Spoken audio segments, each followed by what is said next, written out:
Main stream media మౌనం, మామూళ్ల మత్తులో అధికార గణం, సమస్య పరిష్కారం స్వేచ్ఛతోనే సాధ్యం, అమాయక ఏజెన్సీ రైతులతో ఆర్థిక చెలగాటం, విత్తన కంపెనీలు ఆర్గనైజర్ల దారుణాలు వెలుగులోకి తెచ్చిన స్వేచ్ఛ, రైతుల పక్షాన నిలబడి వార్తలు, కంపెనీల మోసం బట్టబయలు, కక్షతో నవనిర్మాణ సేన అధ్యక్షుడికి ఆర్గనైజర్ల నుంచి బెదిరింపులు, మావోయిస్టుగా ముద్ర వేసే ప్రయత్నం, అధికారులు సైతం కుమ్మక్కు, గుట్టంతా బయటపెడుతూ కథనాలు ప్రచురిస్తున్న స్వేచ్ఛ, వ్యవసాయ కమిషన్ ఎంట్రీ తర్వాత మారుతున్న సీన్, నేడు రైతులకు పరిహారం చెల్లించేందుకు కీలక సమావేశం, హర్షం వ్యక్తం చేస్తూ స్వేచ్ఛ ఏజెన్సీకి రైతుల ధన్యవాదాలు.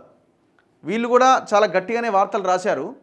దాంతోపాటు మనం మాత్రమే వెళ్ళి అక్కడ ఉన్న వాస్తవ పరిస్థితిని బయటికి తీసుకురావడం జరిగింది. ఏది ఆ మొక్కజొన్న రైతులు ఆర్గనైజర్ల ద్వారా మోసపోతున్న విషయము, దీని వెనకాల ఎవరెవరు ఉన్నారో పేర్లతో సహా అక్కడున్న నరసింహమూర్తి, అక్కడున్న సురేష్ బాబు, ఒకడు బీఆర్ఎస్, ఒకడు కాంగ్రెస్, ఒక ఆయన మంత్రికి అనుచరుడు, ఇంకొక ఆయన పాత గవర్నమెంట్లో ఉన్న మంత్రికి అనుచరుడు. ఇట్లా ఈ దొంగలంతా కలిసి రైతులని నిండా ముంచుతున్నారు.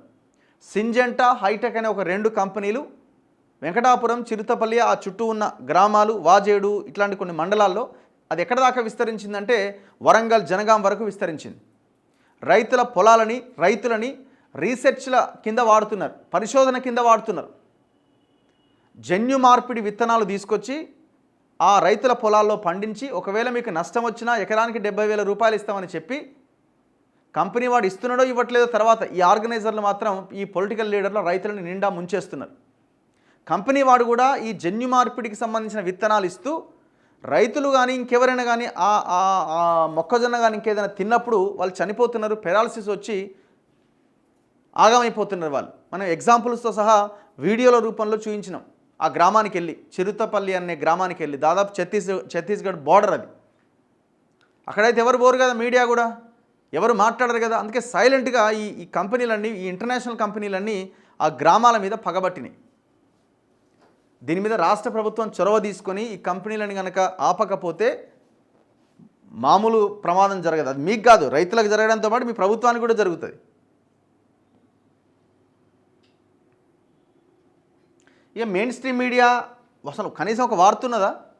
ఆయా కంపెనీల పేర్లు పెట్టి, ఆయా లీడర్ల పేరు పెట్టి ఒక్క ఛానల్ అయినా ఒక వార్త రాసిందా ఈ విత్తన దీని మీద?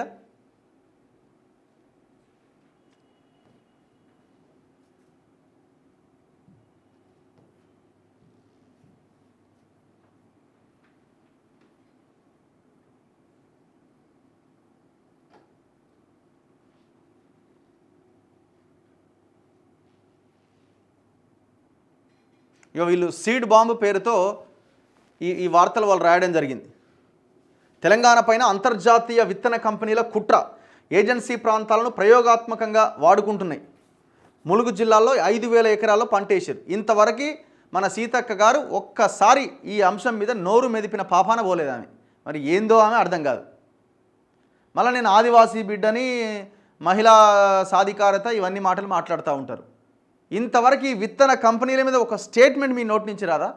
2 రైతులు ఆ చిరుతపల్లి అన్న గ్రామంలో దీని ద్వారా మోసపోయి రోడ్లెక్కి ఆందోళన చేసిన రైతులే మళ్ళీ మందు తాగి చచ్చిపోయారు. పక్కపక్కన ఇంట్లో బావబామార్దులే అనుకుంటే వాళ్ళు పురుగుల మందు తాగి చనిపోయారు. ఆ కుటుంబాన్ని వెళ్ళి పరామర్శించే సొయ్యి కూడా లేదా మీకు కనీసం? ఇక భద్రాచలం వెళ్ళే ఎమ్మెల్యే అయితే తాగి వండుకునేమో మరి నాకు తెలిసి. మరి తాగి పన్నాడో లేకపోతే ఆయనకి ఎటన్నా వేరే దేశానికి పోయిండో. నిన్న ఆ నియోజకవర్గ ప్రజలు గెలిపిస్తే కనీసం ఆ కుటుంబాలను వెళ్ళి పరామర్శించే సోయి కూడా లేదా?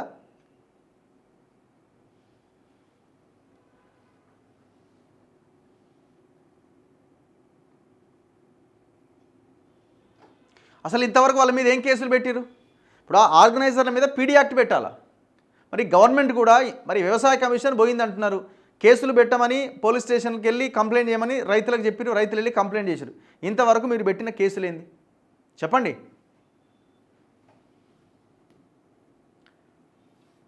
అమాయక ఏజెన్సీ రైతులతో ఆర్థిక చెలగాటం. ఇగో ఈ నవనిర్మాణ సేన అధ్యక్షుడికట ఆర్గనైజర్ల నుంచి బెదిరింపులట. అంత దొంగలు, లీడర్లు అంతా వాళ్ళు.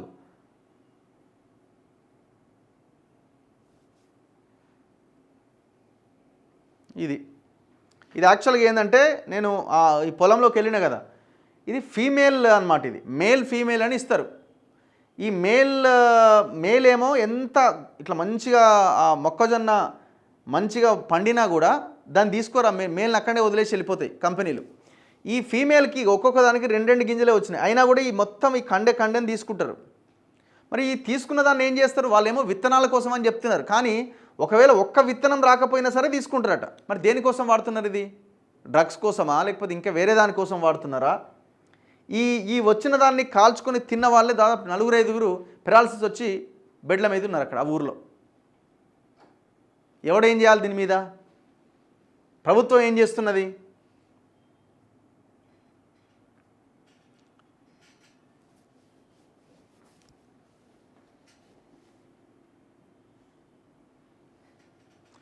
సో ప్రభుత్వం హెల్త్ క్యాంప్ పెట్ట చిరుతపల్లి మిచ్చగూడెంలో మెగా హెల్త్ క్యాంప్ అట. ములుగు జిల్లా వెంకటాపురం మండలం చిరుతపల్లి మిచ్చగూడెం గ్రామాల్లో మెగా మెడికల్ హెల్త్ క్యాంప్ శుక్రవారం నిర్వహించారు. మల్టీనేషనల్ మొక్కజొన్న విత్తన కంపెనీ బాధితుల 142 కుటుంబాలు 456 మందికి వైద్య పరీక్షలు నిర్వహించారు. మొక్కజొన్న కంకులు తిని అనారోగ్యానికి గురైన 10 మంది నుంచి రక్త నమూనాలు సేకరించి ల్యాబ్కు పంపించారు.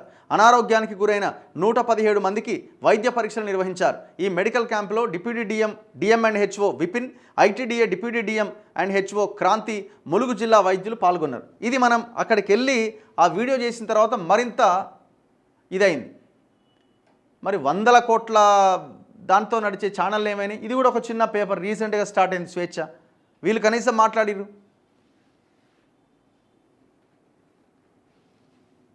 7 పశువులు చచ్చిపోయినాయట మళ్ళీ. ఇగో పశువుల ఆరోగ్యం పైన పశుసంవర్ధక శాఖ పరిశీలన.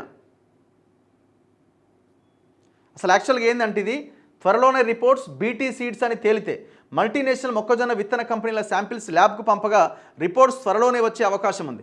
విత్తన కంపెనీలు రైతులకు సరఫరా చేసే విత్తనాలు బీటీ సీడ్స్గా రిపోర్ట్లో వస్తే చాలా పరిణామాలు చోటు చేసుకుంటాయి. ఈ రిపోర్ట్ల ఆధారంగానే జిల్లా రాష్ట్ర స్థాయి అధికారులు ఆర్గనైజర్ల మీద చర్యలు తీసుకునేందుకు ప్రణాళిక సైతం రూపొందిస్తున్నట్టు విశ్వసనీయ సమాచారం.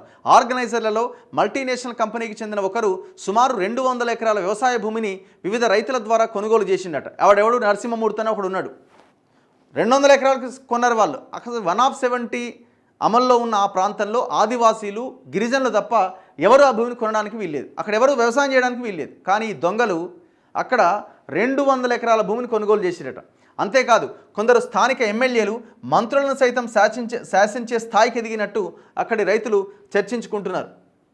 సో మనం మళ్ళీ ఈ ప్రాంతానికి వెళ్ళాల్సిన అవసరం అయితే కనబడుతున్నది. పాపం ఆ పిల్లలు చూడండి ఎంత దారుణం అంటే వాళ్ళ పరిస్థితి.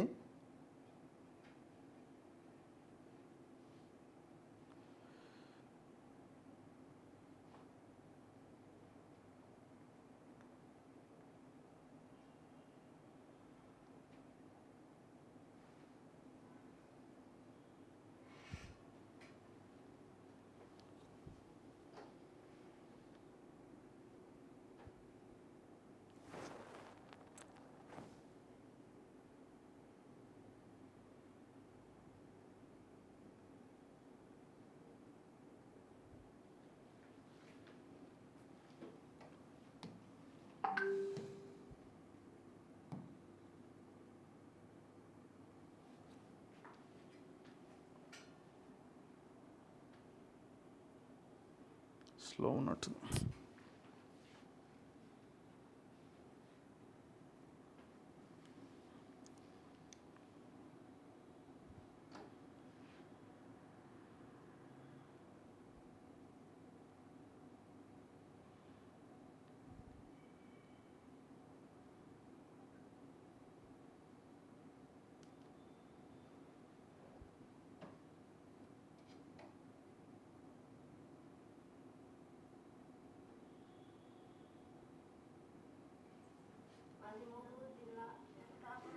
ఇంకో ఈ పాపం ఈయన సూసైడ్ చేసుకుంటే ఈ 3 పిల్లలు అనాథలు అయిపోయారు పాపం. అది ములుగు జిల్లా వెంకటాపురం మండలం చిరుతపల్లి గ్రామం. మరి నా పేరు ప్రసన్న, నా భర్త పేరు మధుకృష్ణ. ఈ సంవత్సరం హైటెక్ గింజ మొక్కజొన్న గింజ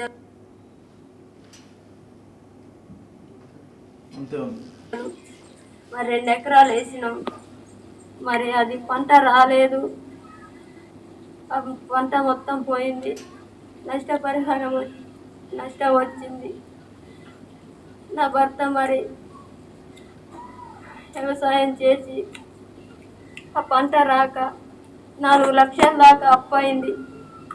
ఆ అప్పు వల్ల మరి ఏం చేయాలో తెలియని పరిస్థితుల్లో నా భర్త చనిపోయిండు. మందు దాగి చనిపోయిండు. నాకు 3 పిల్లలు. మరి నాకే ఆధారం లేదు. ఈ మొక్కజొన్న వేయడం వల్లనే నా భర్త కోల్పోయిన రోడ్డున పడ్డా. నాకే ఆధారం లేని స్థితిలో నాది. ఎవరు ఆదుకునే వాళ్ళు లేరు.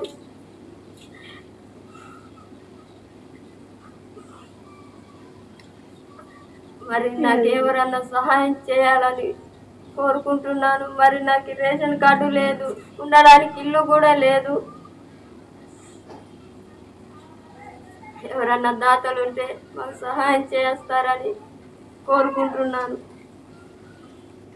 ఇది ఆ నెంబర్ ఆమెది. నేను అక్కడికి వెళ్ళి లాస్ట్ మొన్న వీడియో చేసుకుని రావడం జరిగింది. అప్పటికి వాళ్ళ పాపం ఫోన్పే లేదో గూగుల్ పే లేదో ఒక అకౌంట్ నెంబర్ ఉంటే ఇవ్వడం జరిగింది. ఆమె నెంబర్ చూడండి 8074205574. ఎవరైనా సహాయం చేయాలనుకున్న వాళ్ళు ఆ ముగ్గురు పిల్లలు అనాథలైపోయారు. భార్య అనాథ అయిపోయింది. ఒక తల్లి ఉన్నది. మళ్ళీ ఎంత ఘోరం. ఇప్పుడు ఆయన ఆ ఉన్న సిచ్యువేషన్ మీద ఫైట్ చేసిన ఒక 10-15 రోజులు. చివరికి ఈ డబ్బులు వస్తలేవు, ఆర్గనైజర్లు బెదిరిస్తున్నారు, అసలు ఇవ్వడానికి అవకాశం లేదు అని పురుగుల మందు దాకా చచ్చిపోయింది అదే ఇంట్లో. 30 ఏళ్ళ అబ్బాయి వయసు, 3 పిల్లలు ఉన్నారు. ఎవడు చేయాలి చెప్పండి? గవర్నమెంట్ ఇంతవరకు వ్యవసాయ శాఖ మంత్రి రెస్పాండ్ అయ్యిందా? తుమ్మల నాగేశ్వరరావు. నువ్వు కూడా నేను వ్యవసాయదారుణ్ణి, నేను ఆ వ్యవసాయం చేస్తా, ఈడ వ్యవసాయం చేస్తా అని మాట్లాడతారు కదా మీరంతా.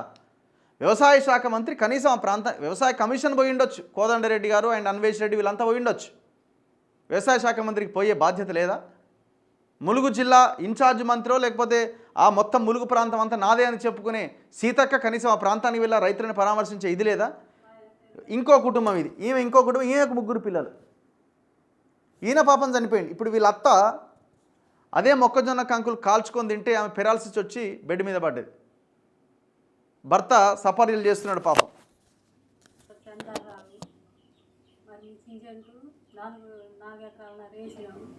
బయటకు 4 ఎకరాలన్నర వేసినాం. మరి రోజు పొద్దున్న లేచి 6 గంటలకే పోయి తడిగడతానికి పోయిండు. పొద్దున్నే చాలా రోజుల కాంచే బాధపడుకుంటా ఆ రోజు మరి ఇంకా బాగా బాధపడుకుంటా నేను ఆ బాధను నాతో చెప్పుకుంటా బాధపడతానే నేను బాధను కూడా లేక బయటికి పోయినా, లోపలికి పోయినా. లోపలికి పోయి వచ్చాక మరి మందు డబ్బు తీసుకొని తాగిండు. ఇంటికి పోయి కమెంట్స్ పెడుతున్నారు. తుమ్మల నాగేశ్వరరావు ఎడమన్నాడు మంత్రులంతా. ఎడమన్నాడు ఎమ్మెల్యే, భద్రాచలం ఎమ్మెల్యే తెల్లం వెంకట్రావు. ఆర్గనైజర్లని పెంచి పోషిస్తున్నది ఈ దొంగలే. ఆల్ పొలిటీషియన్స్ అక్కడ ఉన్న వాళ్ళు, బీఆర్ఎస్ వాళ్ళు, కాంగ్రెస్ వాళ్ళు, మిగతా. మరి బీజేపీ వాళ్ళు ఎందుకు మాట్లాడతలేరు? ఆ సింజెంటా అనే కంపెనీ ఎవడోడు విదేశాల్లో ఉన్న కంపెనీ, వాడు దేశం దాటి దేశంలోకి వచ్చి తెలంగాణకు వచ్చి ఇక్కడ ఈ అరాచకం చేస్తున్నాడు. వీళ్ళది కూడా బాధ్యత ఉన్నది. ఈమె నెంబరు 8639380188. కచ్చులపు చంద్రారావు భార్య, ఆమె పేరు రాణి. ఆమెకు 3 పిల్లలు పాపం. ఏం అరాచకం ఇది? ఎవడు మాట్లాడాలి దీని గురించి?